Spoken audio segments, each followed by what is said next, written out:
అందరికీ నమస్కారం. ఈరోజు మనం ఒక కేస్ గురించి మాట్లాడుకుందాం. అది యావత్ భారతదేశాన్నే కుదిపేసింది. అదే నిర్భయ కేసు. ఇంతకీ ఆ ఘటన మన సమాజంపై, మన చట్టాలపై ఎలాంటి ప్రభావం చూపింది? దాని గురించి కాస్త లోతుగా చూద్దాం.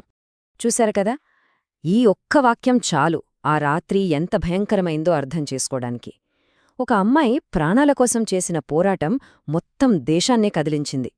ఒక వ్యక్తికి జరిగిన అన్యాయం ఎలా ఒక ప్రజా ఉద్యమంగా మారిందో చూద్దాం రండి. సరే, ఈ కేసు దేశంలో ఇంత పెద్ద మార్పుకు కారణమైందో తెలుసుకోవాలంటే ముందు మనం అసలు ఆ రోజు రాత్రి ఏం జరిగిందో వివరంగా చూడాలి. అది డిసెంబర్ 16, 2012. ఒక మామూలు రాత్రి. ఢిల్లీలో 23 ఏళ్ల ఒక ఫిజియోథెరపీ స్టూడెంట్ తన స్నేహితులతో కలిసి ఇంటికి వెళ్లడానికి ఒక ప్రైవేట్ బస్ ఎక్కింది. వాళ్లకి తెలీదు, ఆ ప్రయాణం వాళ్ల జీవితాల్ని, ఇంకా చెప్పాలంటే దేశం తలరాతనే మార్చేస్తుందని. నమ్మగలరా, ఆ కదులుతున్న బస్సులోనే ఆ అమ్మాయిపై ఒక మైనర్తో సహా 6 నీచులు అత్యంత పాశవికంగా దాడి చేశారు, సామూహిక అత్యాచారం చేశారు. ఈ వార్త బయటికి రాగానే దేశం మొత్తం ఒక్కసారిగా ఉలిక్కిపడింది. ఆ నేరమంతా క్రూరంగా ఉంది. ఆ అమ్మాయి తీవ్రమైన గాయాలతో ప్రాణాల కోసం ఎంతో ధైర్యంగా పోరాడింది. కాని డిసెంబర్ 29, 2012న ఆమె ఆ పోరాటంలో ఓడిపోయింది. ఆమె శ్వాస ఆగిపోయినా ఆమె పేరు మాత్రం దేశవ్యాప్తంగా ఒక శక్తివంతమైన ఉద్యమానికి ఊపిరిపోసింది. ఇక చూడాలి, దేశ ప్రజల ఆగ్రహం కట్టలు తెంచుకుంది. ఆ తర్వాత ఏం జరిగిందో ఊహించొచ్చు. వీధులు నిరసనలతో హోరెత్తాయి. ఆ జ్వాలలు ఎలా వ్యాపించాయో ఇప్పుడు చూద్దాం. ఈ యొక్క కేసు మొత్తం దేశాన్ని రోడ్ల మీదకు తీసుకొచ్చింది. ఢిల్లీలోని ఇండియాగేట్ దగ్గర అయితే వేల మంది గుమిగూడారు. మాకు న్యాయం కావాలి అంటూ నినదించారు. యువత, మహిళలు, పెద్దలు ఒకరని కాదు, అందరూ ఒక్కటయ్యారు. ఇది కేవలం ఆందోళన కాదు, ఇది ఒక జాతి మేల్కొలుపన్నమాట. రోడ్ల మీద వినిపించిన ఆ నినాదాలు నేరుగా కోర్టు గదుల్లోకి వెళ్లాయి. ఇక మొదలైంది అసలు పోరాటం, న్యాయ పోరాటం. నిందితులకు శిక్ష పడేలా చేయడానికి జరిగిన ఆ సుదీర్ఘ ప్రయాణం ఎలా సాగిందో ఇప్పుడు తెలుసుకుందాం. ఈ న్యాయ ప్రక్రియ ఒక మారథాన్ లాంటిది. మొదట 2013లో ఫాస్ట్ ట్రాక్ కోర్టు నిందితులందర్నీ దోషులుగా తేల్చింది. ఆ తర్వాత వాళ్లు హైకోర్టుకు, సుప్రీంకోర్టుకు వెళ్లారు. 2017 వచ్చేసరికి అన్ని కోర్టులు మరణశిక్షనే ఖరారు చేశాయి. అయినా వాళ్లు ఆగలేదు. 2019, 2020లో రాష్ట్రపతికి క్షమాభిక్ష పిటిషన్లు పెట్టుకున్నారు. కాని అవేవీ ఫలించలేదు, అన్నీ తిరస్కరించబడ్డాయి.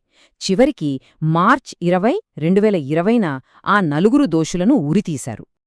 7, అవును, సరిగ్గా 7 ఏళ్లు పట్టింది ఆ దారుణం జరిగిన రోజునుంచి దోషులకు శిక్ష పడే వరకు.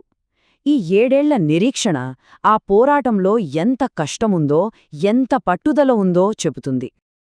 అయితే ఈ కేస్ ప్రభావం కేవలం దోషులుని శిక్షించటంతోనే ఆగిపోలేదు. అంతకుమించి మన దేశ న్యాయ వ్యవస్థలోనే కొన్ని కీలకమైన మార్పులకు దారితీసింది. అవేంటో ఇప్పుడు చూద్దాం. ఈ కేసులో ఒక పెద్ద ట్విస్ట్ ఏంటంటే, నిందితులలో ఒకడు మైనర్. అప్పట్లో ఉన్న చట్టం ప్రకారం మైనర్ ఎంత పెద్ద నేరం చేసినా 3 ఏళ్లు సంస్కరణ గృహంలో ఉంచి వదిలేయాలి. దీనిపై దేశవ్యాప్తంగా పెద్ద దుమారమే రేగింది. దాంతో ప్రభుత్వం 2015లో జువైనల్ జస్టిస్ చట్టాన్ని మార్చింది. ఈ కొత్త చట్టం ప్రకారం 16 నుంచి 18 ఏళ్ల వయసువాళ్లు ఇలాంటి ఘోరమైన నేరాలు చేస్తే వాళ్లను పెద్దలుగానే పరిగణించి విచారిస్తారు. ఇది చాలా పెద్ద మార్పు. అంతేకాదు, 2013లో క్రిమినల్ లా అమెండ్మెంట్ యాక్ట్ అని ఇంకోటొచ్చింది. దీనివల్ల లైంగిక నేరాలకు శిక్షలు చాలా కఠినంగా మారాయి. రేప్ అనే పదానికి నిర్వచనాన్ని కూడా విస్తృతం చేశారు. అప్పటిదాకా పెద్దగా పట్టించుకోని యాసిడ్ దాడులు, స్టాకింగ్, వాయరిజం అంటే అమ్మాయిలను వెంబడించడం, రహస్యంగా చూడటం వంటి వాటిని కూడా తీవ్రమైన నేరాలుగా చేర్చారు. సరే, చట్టాలు మారాయి. కాని అంతకు మించి ఈ కేస్ మన సమాజంపై వేసిన ముద్ర చాలా లోతైనది. దాని మానవతా కోణం, దాని ప్రభావం గురించి ఇప్పుడు మాట్లాడుకుందాం. మనం ఎప్పటికీ మర్చిపోలేనిది నిర్భయ తల్లిదండ్రుల పోరాటం. కన్న కూతురికి న్యాయం జరగాలని వాళ్లు చూపిన ధైర్యం, పట్టుదల నిజంగా దేశం మొత్తానికి స్ఫూర్తినిచ్చింది. వాళ్ల పోరాటం అందర్నీ కదిలించింది. నిజానికి నిర్భయ కథ మన దేశానికే పరిమితం కాలేదు. ప్రపంచవ్యాప్తంగా మహిళల హక్కులు, వాళ్ళ భద్రత గురించి మాట్లాడేటప్పుడు ఈ కేసు ఒక ముఖ్యమైన రెఫరెన్స్ పాయింట్గా మారింది. లింగ ఆధారిత హింసకు వ్యతిరేకంగా జరిగే పోరాటంలో ఇదొక మైలురాయిలా నిలిచింది. నిజమే కదా? నిర్భయ కేవలం ఒక బాధితురాలు కాదు, ఆమె ఒక గొంతుకగా మారింది. అన్యాయాన్ని ప్రశ్నించే గొంతుక, మార్పును డిమాండ్ చేసే గొంతుక. ఒక వార్తలో పేరుగా మొదలై ఒక ఉద్యమానికి ప్రతీకగా ఎలా నిలిచిందో ఈ మాటలు చెబుతున్నాయి.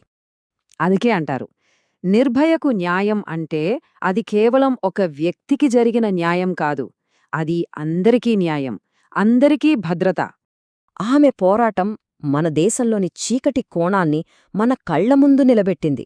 సరే, ఇప్పుడు ప్రశ్న ఏంటంటే, ఎవరు ఎక్కడా భయపడాల్సిన అవసరం లేని ఒక ప్రపంచాన్ని నిర్మించాలంటే మనమింకా ఏం చేయాలి? ఈ ప్రశ్నపై ఆలోచించాల్సిన అవసరం మనందరికీ ఉంది.